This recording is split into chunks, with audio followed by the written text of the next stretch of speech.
தேர்தல் சட்டமீறல்கள் தொடர்பில் 611 பேர் கைது செய்யப்பட்டுள்ளனர்.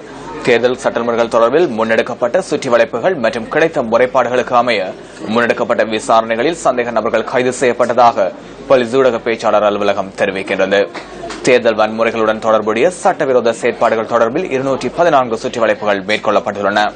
இந்த சுற்றி வளைப்புகளின் போது 484 பேர் கைது செய்யப்பட்டுள்ளனர்.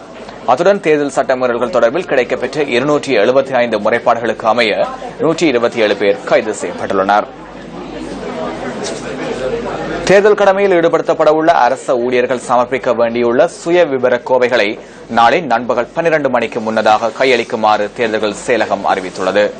இந்த விடயம் தொடர்பில் அரசு நிறுவனங்களின் பிரதானிகள் ஊடாக ஊழியர்களுக்கு அறிவிக்கப்பட்டுள்ளதாக மேலதிக தேர்தல்கள் ஆணையாளர் குறிப்பிட்டுள்ளார். தேர்தல் கடமைகளை தவறவிடுவோருக்கு தண்டனை விதிக்க நேரிடும் எனவும் அவர் சுட்டிக்காட்டியுள்ளார்.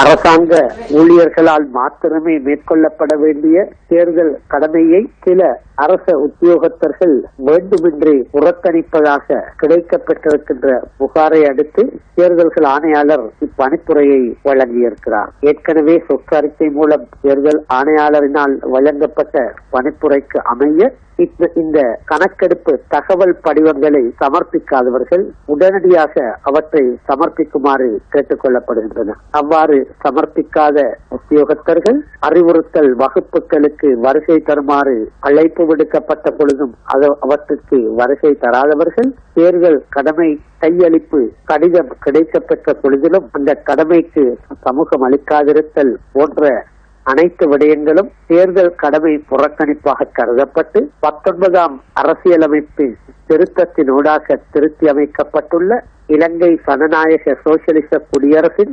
104A என்ற உறுப்புரையின் கீழ் இந்த உத்தியோகத்தர்கள் ஒழுக்காற்று தண்டனைக்கும் அதே போன்று ஏனைய தண்டனைகளுக்கும் உள்ளாக்கப்பட உள்ளார்கள் என தேர்தல்கள் திணைக்களம் முன்கூட்டியே அறிவிக்கின்றது.